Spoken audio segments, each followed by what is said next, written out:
the outset, I'd like to thank Mr. Krishnamurthy and Rashmi for having valued me and my work and have invited me here. Thank you so much for inviting me onto this pedestal. Respected Professor K.R. Venugopal, Dr. B. Shivramappa, Dr. Shivaprasad Srinivas Murthy, and the whole family of team of Vedic Wellness University. Thank you for having me here on the stage. At the onset, I was asked to talk on the topic holistic education for students. Definitely, students are the future generation, and we need to rethink about what exactly is education. Because we have stalwarts who have designed beautiful curriculum, they've created beautiful policies, programs. But when it actually comes to the recipients, the students who are receiving that well-planned educational policy and curriculum, we find that students are not actually enjoying it. Because for whom education was designed, they are not receiving it in the intent that was intended to be delivered. So now we need to understand the psychology of the students. Students needs or students' perspectives can be divided into two aspects. One being what the student wants, and two, what the student needs. We all understand what they need, so we create a curriculum for them. But somewhere, our educationists have failed to touch on that raw spot which a student really wants. So if we can merge what a student needs with what a student wants, then I think we can bring about a transformation. Because education is not just academic knowledge, but it is more about developing that character, the personality, the individuality of a person, and he is our future citizens. So if we want our country to grow, we definitely, all of us, need to put in efforts to think about what more does that student need in order to flourish and in order to be more productive and have better performance, and him not just performing, but being happy doing that. We call that job satisfaction. We call that, just being happy, being alive, and happy being who we are. So I think that's called wellness. And I think this whole university is focused on that. It's a beautiful platform for me to be on here. Now, when you look at the present student population, I think I just have to touch on certain of the needs and the wants which the student has not been fulfilled. Because unless we talk about the negatives, we cannot go into the positives. So if you look at students, why are they dissatisfied? And I'm presuming that all of you agree that all the students are not happy with the education system. Because they go to school, they go to college because they have to. But they don't, if you give them an option, I'm sure they won't be sitting in class or they would not be continuing their education. So how do we attract the students into this education system? Somewhere touching on what they want along with what they need. Now you see that the student population has a lot of expectations, and those expectations may not be met because expectations of the parents, expectations of the educationists, and the expectations of the students are not in sync. So we need to look at expectations. Students have a feeling of lack of recognition because they don't have that wellness, that happy feeling. Because most of the time, the rankers, the ones who get good marks, the ones who are achievers, are recognized. But what about the others, the 75% of people who don't actually meet the standards of society? Some students are bored, maybe because they are too fast in their mental capabilities. Some of them are distracted. Some of them are basically unhappy. Some of them are low on self-esteem, low on confidence. Some of them have not utilized the potential they have because of the lack of, a platform to show what intelligence they actually have within themselves. And in today's achievement-oriented society, I'm sure that you agree, only achievers are being highlighted. And so I think today the education system is more about force and the students more about apathy. They're just going with the flow, but they're not actually involved in the education. And also I would put a little of the blame on the parents. Because you see today parents are overprotective, over-loving, over-expecting, wanting so much for their child. And that corresponding need is not found in the student. Students today also, because of maybe the overpowering education system, the teachers, the parents, have started to behave in a manner that, which is what is called in psychology, learned helplessness. They act, or they learn how to act helpless. And sometimes they don't even want to take charge of their life and go forward. And some of them have mental laziness because they don't want to put too much of effort. There are a lot of temptations in today's world. There are too much of restrictions. And some population are forced to depend upon parents or teachers. And so you find the student population today not being happy or not being well, in the words that the university is talking about. So a student needs to have a sense of purpose. Why am I living? He has to taste success. Every student has to feel the taste of that success, feel happy, have a sense of purposefulness, because sometimes there's no meaning in what they're doing. They're just going with the flow. And they also need to experience a sense of freedom, because somewhere our education system is blocking that freedom. And the sense of focus and a sense of a destination, because nobody knows where they're going. They're just going because that's what the academic stream is taking them. And sometimes they need to feel that, yes, I can achieve a feeling of wellness, a feeling of power, a feeling of happiness, a feeling of satiation. So I think we need to understand what the student actually is lacking if we have to create and design a curriculum for the students. We need to just look at two things. One, the student needs to understand, what can I do? If he knows what he can do, he needs to know how to excel in that. Second, the student needs to understand, what can I not do? Because he has to understand what are his areas of challenge and how he needs to improve this.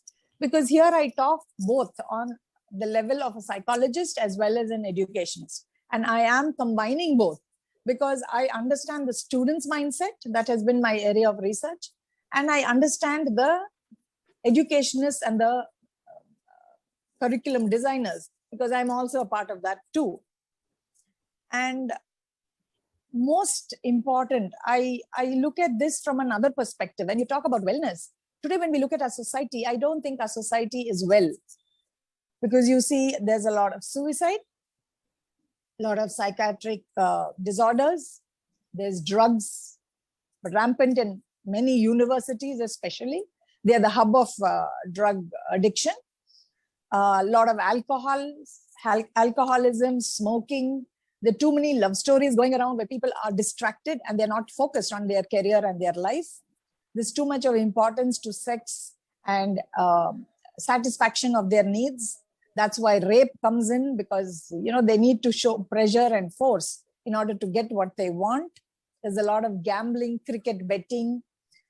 There's a lot of crime happening around. And today we also have, on a more subtle level, we have cell addiction, TV addiction. So when you look at all these negative aspects, why are the youth today turning towards the antisocial trends or the not so productive trends? Then we definitely then will understand that they sense the path of life has not made meaning to them, and so they've gone off track. And if you have to bring them back on track, we need to know this differentiation of what he wants, what he needs. And education today needs to focus more on, I would categorize it into 4 categories. How should he study? Because most of the students don't even know how to study. They don't know their own learning styles. Why should I study? Because he doesn't know what is the meaning of education. What should I study? Because sometimes today our content of our curriculum is outdated, more theoretical and not practical. And where should he go? Because he doesn't have a future destination and his path is not clear. He's taken a stream of education. He's gone into that field. Now, if he gets a job, fine. If he doesn't, where do I go? So today, I think that there are a lot of challenges that are in society regarding students. And the goal of education should always be about self-excellence. Each one of us have our own innate power, ability, capabilities. Unless I know who am I, what I can do, and how can I excel, that's when I am totally satisfied and I have a feeling of wellness. And I think today that wellness is a very important term in the education system today. Students need to do their best, but in order to do their best, they have to be encouraged, they have to be understood. And today, I don't think anyone has time for the student. The teacher is busy imparting education, the curriculum, trying to fulfill the syllabus. Parents are too busy in their own world, then where does the child go? And definitely, I think then the child will have to fall back on friends. And what influences friends other than having more of enjoyment and excitement rather than focusing on the career? Of course, I'm generalizing because there may be a few 15% who are very focused, who know where they're going. But I'm talking about that other 85% who have somewhere lost track of who they are, where they're going. And today, students need more knowledge. They need to know how to use their capabilities. They need to know how to get information. Because somewhere we are dumping information onto them. They search for what they want. They're beautiful at Googling, but they don't do that for the education and for the lessons. So you find that there is a lot of imbalance in the way the student approaches life for his excitement, happiness, and for students who are focused towards productive, contributive ways.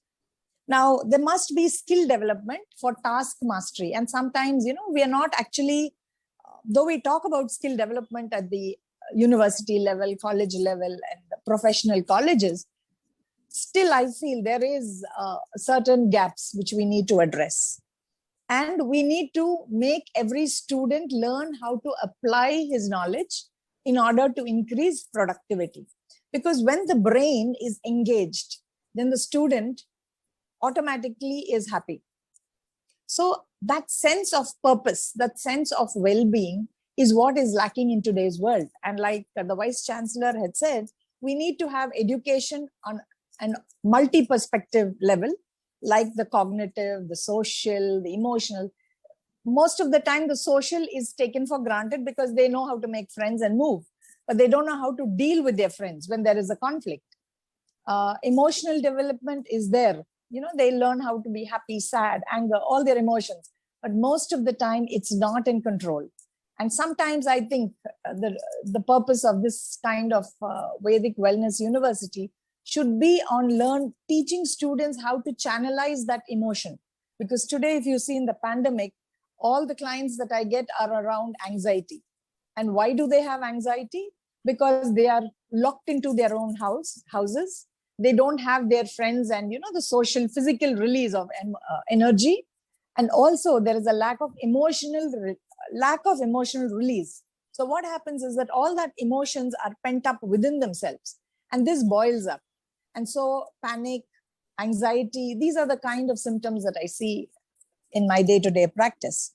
So physical exercise is also something that is not given so much of importance. Because if you see in schools, they have moral science, they have sports period. But when it comes to exams, all that is put aside because academics is given a better priority over holistic development. So somewhere we all need to make a difference. We all need to channelize the energy of the student, make him understand the difference between personal and professional. He has to understand what is the age which is the maximum productivity, because that is the time he wants to enjoy rather than work on productivity. All of us, over a period of time, we learn how to increase our productivity. But what if we could channelize that energy at a younger age? Then people would be successful earlier rather than be successful at a later stage. Because when do you get independent? When do you have freedom? When do you become responsible? When do you respect people? It's only when we have experienced life. And that is why today success comes at a later stage for most people.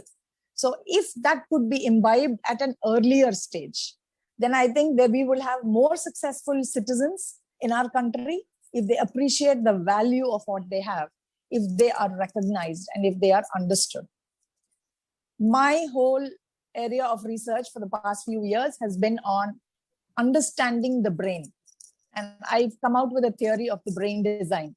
So I understand that students today are not understood. And if we can diagnose how that unique brain of each child is nurtured properly, encouraged properly, understood properly, and given the right platform for expression, then I think today we will not have a world of, negative antisocial activities, but one of productivity and one of progress and development. I think we all have to put our hands together to work with the Vedic Wellness University because they've taken the right initiative. So we all need to put our heads together in order to come out with a beautiful program which makes the students happy yet productive. And that's all what we want, because we want our children, our citizens to be happy and go forward successfully. Thank you for this opportunity. Thank you. Thank you so much, ma'am. This is really enlightening session. Like you talk about the channelization, which is very important for the sense, so that they understand their sense of well-being and the purpose, and that is definitely the role of the mentors and the parents to play in this area. Thank you so much for your presence, ma'am. Thank you so much. Thank you. Now I would like to... Thank you, Ma. Just a moment, please. You stressed the importance of physical exercise for our students. In fact, our yoga asanas is intended towards the direction. Recent study has shown that stretching our body and also cells, we are not going to cellular level. If you stretch your cells, it will change the gene expression. Yes. That is proved beyond doubt, because it causes modifications within the cell at the cytoskeleton level. And just like the folding and unfolding of umbrella, the cytoskeleton will bring certain proteins in contact with the DNA, that is our genetic system, so that the gene expression changes. That is why we can move from medication to medication to meditation. That is why I said. So we are planning at that level. We are going to bring cellular level yoga for our students. Wonderful, wonderful. Thank you. Very nice. Nice to hear that. I'd like to add another point. Most of the psychiatric disorders today is because people sit and think. And when you sit and think, it's all negativity. Yes, but when you get up and act, it's all positivity. So action itself, like in sync with what you're saying, when you act, everything good happens. Yeah. So I would like to add in this thing. Today, the social media thing, it brings a lot of pros too, but it has lots of cons too. You don't get the information and the right information easily. Yes. Which is why there is so many confusion, so many information outside. And that is why this whole meditation will bring a role in this and will definitely work. Yes. Meditation will certainly work. Yeah. One person, BKT Maharaj, he discovered Vedic mathematics just by meditation. Meditation gives you a lot of solutions. Meditation not only breath awareness, problem awareness meditation is very, very important. They can solve all the problems, I think. But that meditation should also be channelized in the right way. Yes. Yeah. Certainly we have to. Because when I have clients who have problems and they say, I'm meditating, they will aggravate their problems. So it depends on who is meditating, how, on what. Actually, our people stress upon swasapai dhyasa, breathing, the awareness of breathing only as a meditational tool. What my suggestion is, you can also have awareness on breathe, but problem oriented awareness of your problem certainly will go a long way in solving our problems, health problems, social problems, academic problems, whatever it is, family problems, all can be solved through meditation. And when you don't have problem, you can switch over to breath awareness. Okay. I mean, there's no one without a problem. Certainly, madam, we will get a lot of solutions, madam. Personally, I'm telling. With experience, I'm telling. We will find beautiful solutions for all our problems. Because we need not ask anyone. When you meditate, also you are thinking about it, your creativity comes out. Yes, you connect to the right brain, and so different ideas come in. Several innovative ideas will emerge only through meditation, provided you face on the problem that you have.